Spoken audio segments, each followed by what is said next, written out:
안녕하세요. 포커스 경남 백유리입니다. 박종훈 경남교육감이 이번 달 7월로 취임 11주년을 맞았습니다. 2014년 첫 민선교육감으로 취임한 이후 행복학교, 또 무상교육, 공유교육 같은 경남형 교육 모델을 만들어 왔고 이제 그 마무리를 준비하고 있는데요. 오늘 저희 포커스 경남에서 박종훈 교육감과 함께 지난 11년간의 주요 성과를 짚어보고 또 앞으로 경남 교육이 나아갈 방향에 대해서도 이야기해 보겠습니다. 박종훈 경남교육감과 함께합니다. 안녕하세요. 네, 반갑습니다. 네, 어서 오십시오. 벌써 취임 11주년을 맞으셨어요. 11주년을 맞은 그 소회부터 한번 들어볼 수 있을까요? 예, 벌써 11년이 되었습니다. 2014년 당시 경남 교육을 또 학교를 좀 바꿔달라는 우리 도민과 학부모님들의 희망이 계셨습니다. 지난 11년간 교실 수업을 좀 더 아이들의 배움 중심으로 바꾸고 학교의 문화를 좀 더 민주적으로 하면서 아이들의 자기 주도성을 키우고 그리고 학교와 마을이 함께하는 이른바 교육 생태계의 확장을 저희들은 쭉 이끌어 왔습니다. 결코 저 혼자서 했던 일은 아닙니다. 교육 공동체 구성원들 모두가 함께 해주셔서 이 일이 가능했던 것 같습니다. 네, 지난 11년간 있었던 여러 가지 성과들을 하나씩 짚어보면 좋을 것 같은데요. 먼저 이 경남형 행복학교 같은 경우는 좀 교육계 안팎에서도 많은 주목을 받았던 기억이 나는데 이 행복학교 관련해서 좀 어떤 부분에서 혁신이라고 보시는지 궁금합니다. 선생님들의 변화에 대한 갈증이 있었던 것 같고요.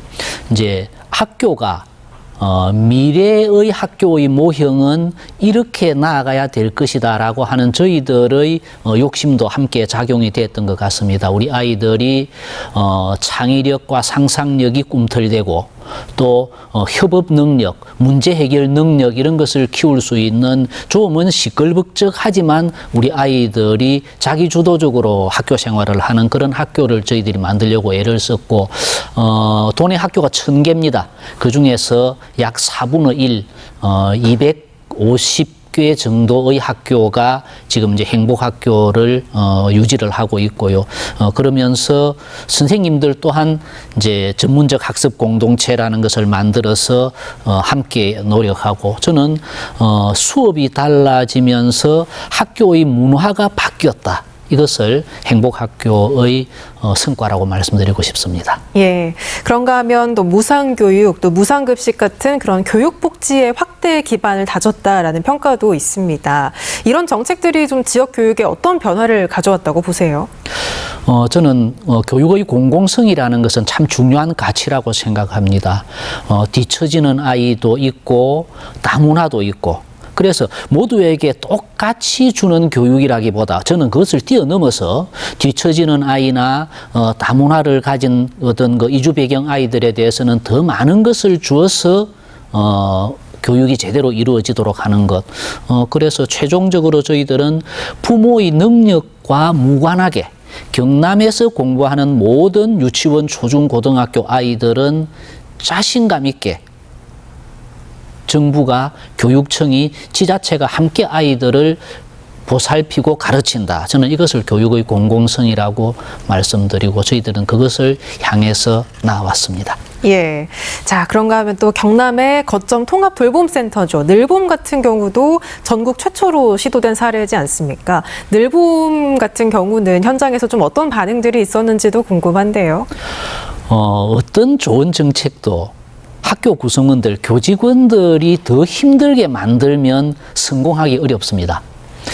노무현 대통령 때부터 시작된 방과 후 학교가 기존에 있는 학교 구성원들에게 자꾸 짐을 부과하는 과외의 일을 시키는 이런 형태로 방과 후 학교가 오다가 보니까 특히 초등학교 구성원들의 부담이 컸었거든요. 예. 저는 여기에 착안해서 마침 창원, 마산 뭐 이런 곳에 도심지에 큰 학교가 학생 수가 줄어서 공간이 많이 비는 학교들이 생겼습니다. 그래서 이제 센터형으로 인근에 있는 학교들의 방과 후를 여기에 모아서 진행을 하면 학교가 가지는 부담도 줄어들고 또 단위 학교에서 했을 때는 수용하기 어려운 다양한 프로그램들도 함께 운영할 수 있다는 생각에서 늘봄 창원 명서초등학교의 별관을 통째로 해서 이제 시작했던 게 늘봄 1호점, 그 다음에 2호점, 3호점, 저희들이 4호점까지 준비를 하고 있는데요.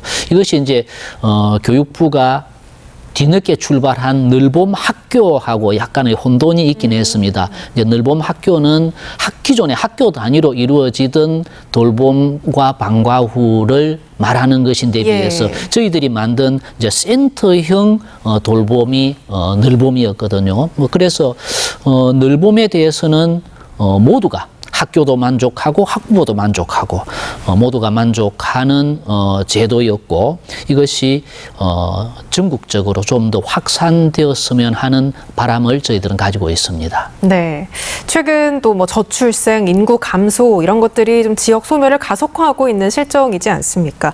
이런 현실 속에서 이제 공유 교육이라는 모델이 어떤 역할을 할 수 있는지도 많은 분들이 궁금해하실 것 같거든요. 예. 농산어촌이 인구가 급격히 줄어들고 있습니다. 학교 또한 학생 수가 줄어들 수밖에 없는 것이거든요. 그래서 농산어촌 지역의 초등학교가 학생 수가 지나치게 줄어주는데 그렇다고 해서 또 초등학교를 한 개 면에 한 개 있는 초등학교조차 폐교를 시키면 또 아이들이 너무 멀리 통학을 해야 되는 불편이 있지 않습니까? 여기에 착안해서 이웃에 있는 학교들과 일정한 시간을 함께 공유함으로써 작은 학교의 장점도 살리고 또 작은 학교가 가지고 있는 문제점, 혼자서 1학년부터 6학년까지를 다녀야 되는 그런 경우도 있을 수 있거든요. 이런 문제점을 줄이는 방법으로 저희들이 의령군에서 처음으로 시도했었습니다. 마침 평가가 좋아서 이것을 올해는 밀양시를 포함해서 군지역 10개가 함께 이 공유 교육을 진행해 나가고 있습니다. 학생 중에 한 명이 저한테 이런 이야기를 했습니다. 너무도 상식적인 이야기인데 말입니다. 친구가 있어서 너무 좋다는 이야기를 했거든요. 참 저희들로서도 눈물겨운 장면이었고 앞으로도 지금 인구 급감의 이 시대에 학교 교육의 대안은 이거밖에 없다고 생각하고 있습니다. 예.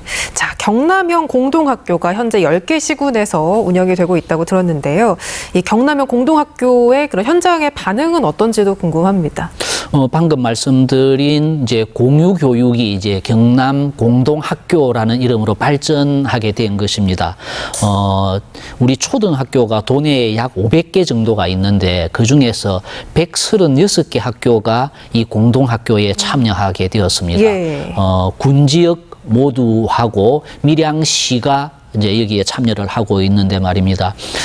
학교 간의 그 연대와 협업 이런 것을 통해서 아이들이 자기 학교에서 오전에 수업을 하고 오후에 함께 모여서 하든지 월요일은 우리 학교에서 하고 화요일은 또 모여서 하든지 하는 이런 학교의 역량에 맞게 지역의 여건에 맞게 아이들이 함께 학교가 운영되는 그런 모형입니다. 예, 사실 이렇게 인구가 줄고 또 지역 소멸이 가속화되는 현실에서 뭐 공유 교육 또 공동학교는 좀 피할 수 없는 현실이 아닐까라는 생각이 듭니다.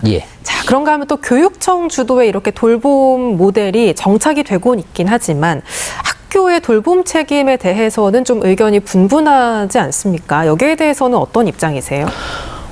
기존의 학교라는 곳은 교육 과정을 운영하는, 그러니까 정규 수업을 제대로 하는 것이 학교의 역할이었는데 여기에 이제 방과 후 돌봄이라는 기능까지 더 얹었을 때 학교는 힘들 수밖에 없습니다. 그렇다면 학교 공간은 그대로 활용을 하면서 돌봄과 방과 후의 인력과 예산은 따로 책정이 되어야 되는데도 불구하고 그러지 못하고 선생님들에게 좀 해주십시오라는 이제 그 요구만 지금까지 해왔단 말입니다. 최근에 교육부도 이 부분에 대해서는 인식을 함께 하면서 공간은 학교 공간을 이용하되 예산과 인력은 이제 따로 배치하는 이런 노력을 함께 하고는 있습니다. 저는 여기에 더 뛰어넘어서 아이들이 학교에서 하는 방과 후가 있지만 마을로 돌아가면 또 마을의 방과 후가 따로 존재할 수밖에 없는 것이 지금의 현실이라면 예. 학교와 마을이 따로따로가 아니고 함께 협력해서 우리 아이들의 방과 후와 돌봄에 대해서 책임지고 운영하자라는 것을 저희들은 주창하고 있고, 이제 최근에 지역과 학교가 또 교육청과 지자체가 협업하는 새로운 전국적인 모델을 밀양과 남해 두 군데에서 지금 만들고 선도 사업을 펼치고 있습니다. 예. 자, 이제 남은 임기 동안 또 완성해야 할 정책도 있을 거고 더 추진해야 할 것들도 있을 텐데요. 남은 과제가 있다면 어떤 게 있을까요? 지난 11년 동안 해왔던 교실 수업의 변화, 학교 문화의 변화, 교육 생태계의 확장, 저는 그것을 꾸준히 잘 마무리를 해야 되겠다는 생각과 함께 좀 전에 말씀드렸던 남해와 밀양에서 지자체와 함께하는 돌봄과 방과 후 이 사업을 올해 1년 동안 제대로 성공시키거나 또는 어떤 문제가 있는지를 잘 파악해서 내년에 중앙정부에 이런 바람직한 돌봄과 방과 후의 모델을 성공하기 위해서는 이래야 하겠습니다라는 보고서 하나 중앙정부에 드리고 제 임기를 마치면 될 것 같습니다. 예.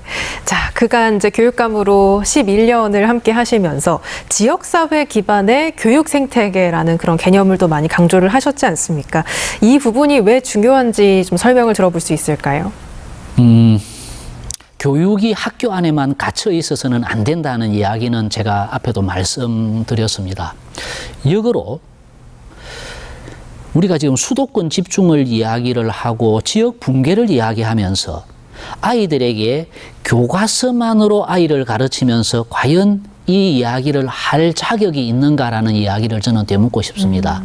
지역을 사랑할 줄 알고 자기 마을을 사랑할 줄 알고 경남을 사랑할 줄 아는 그런 교육이 이루어져야 나중에 교육을 마치고 난 뒤에 자기 지역을 사랑하고 자기 마을을 사랑하고 마을에서 살아갈 수 있는 근거를 만들 수 있는데, 교과서만 가지고 전국에 공통된 교과서만 가지고 열심히 공부해서 진하게 매몰되어 있다가 보면 가장 살기 편하고 모든 문화적인 혜택이 집중되어 있는 수도권 가서 살고 싶은 것이 인지상정이지 않을까요? 그래서 저는 이제 교육은 학교 안에서만, 교과서 안에만 갇혀 있을 수 없다. 마을과 함께하고 지역과 함께해서 우리 지역을 사랑할 줄 아는 아이들로 키워내는 것이 저는 앞으로의 교육이 되어야 한다고 꼭 말씀드리고 싶습니다. 네. 그리고 또 강조하셨던 것 중 하나가 예술교육입니다. 예술교육이 이제 왜 중요한지는 다들 아시겠지만 그간 어떤 좀 구체적인 성과가 있었는지도 궁금한데요. 이제 세상이 디지털 사회로 나아가고 있습니다. 이건 뭐 거부할 수 없는 이제 추세기는 한데 말입니다.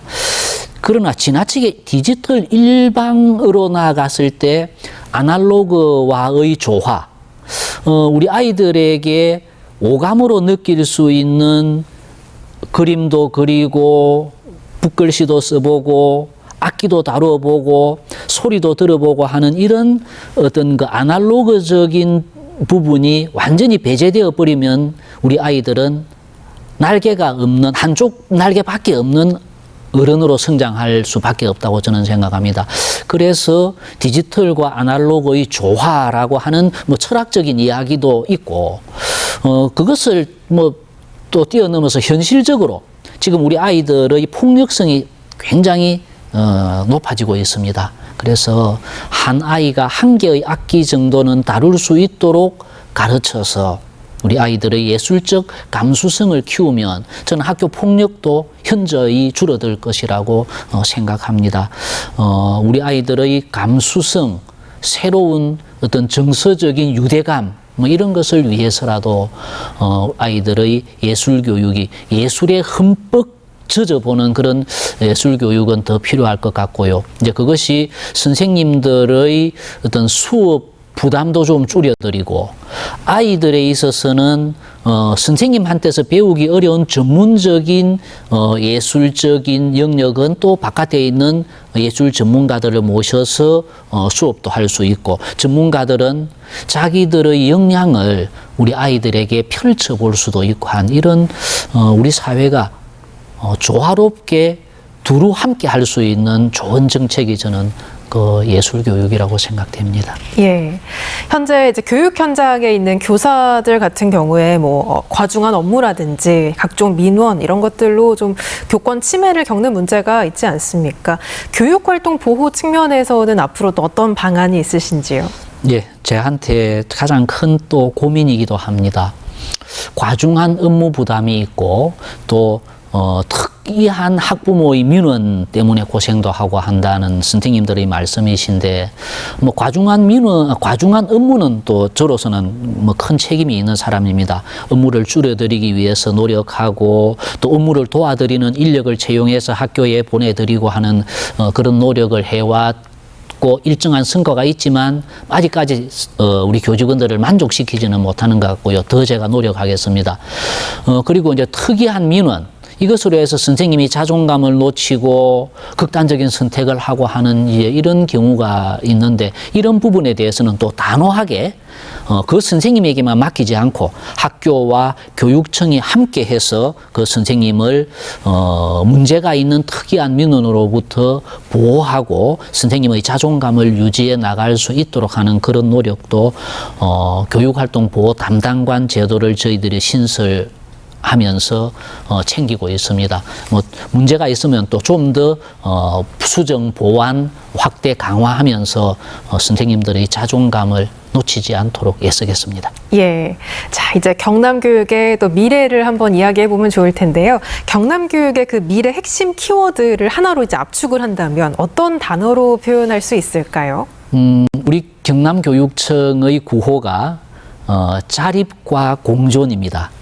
자립은 아이들이 학습을 통해서 스스로 문제를 해결해 나갈 수 있는 역량을 기르는 것이 자립이라면, 공존은 더불어 사는 삶을 배우는 것이 공존입니다.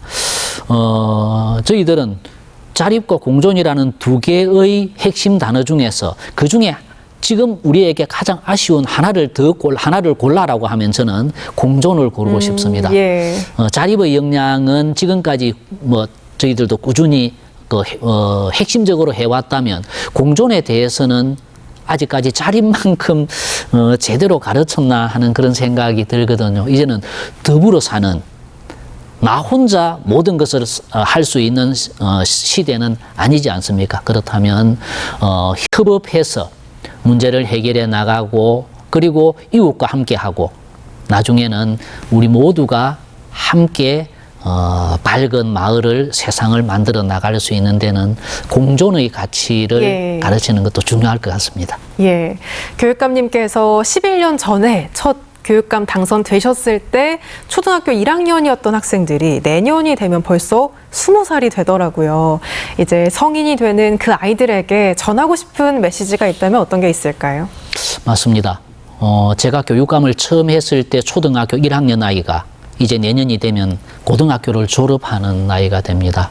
저는 그 아이들에게 참 고맙다는 말씀을 드리고 싶습니다. 지금까지 힘들고 어려웠지만 우리와 함께 해줄 수 있어서 고맙다라고 우리 아이들에게 말씀드리고, 이 20살의 아이들에게 따뜻한 앞으로의 세상이 펼쳐졌으면 참 좋겠다. 그래서 그 따뜻한 세상에서 앞으로도 우리가 함께 즐겁고 행복한 세상을 만들어 나가자. 그렇게 지금 20살의 청년에게 말씀드리고 싶습니다. 네. 자, 마지막으로 이제 경남 도민분들 또 교육 공동체 분들에게 전하고 싶은 말씀이 있다면 좀 말씀 부탁드릴게요.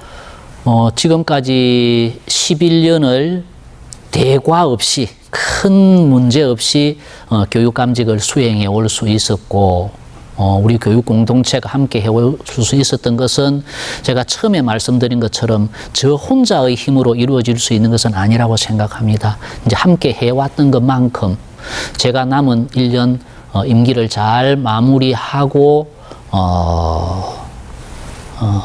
12년 교육감을 잘 마칠 때까지 도민들께서, 학부모들께서, 우리 교육 공동체 모두가 함께 관심을 가지고 지켜봐 주시면 제가 아주 무겁고 힘들었던 교육감의 책무를 내려놓고 우리 도민들과 학부모님들께 큰 절을 한 자리 올릴 수 있을 것 같습니다. 계속 지켜봐 주시고 격려해 주시면 참 고맙겠습니다. 예, 오늘 말씀 여기까지 듣겠습니다. 말씀 고맙습니다. 예, 고맙습니다. 네, 지금까지 박종훈 경남교육감과 함께 했습니다. 오늘 포커스 경남 저희가 준비한 이야기는 여기까지입니다. 함께해 주신 여러분 고맙습니다.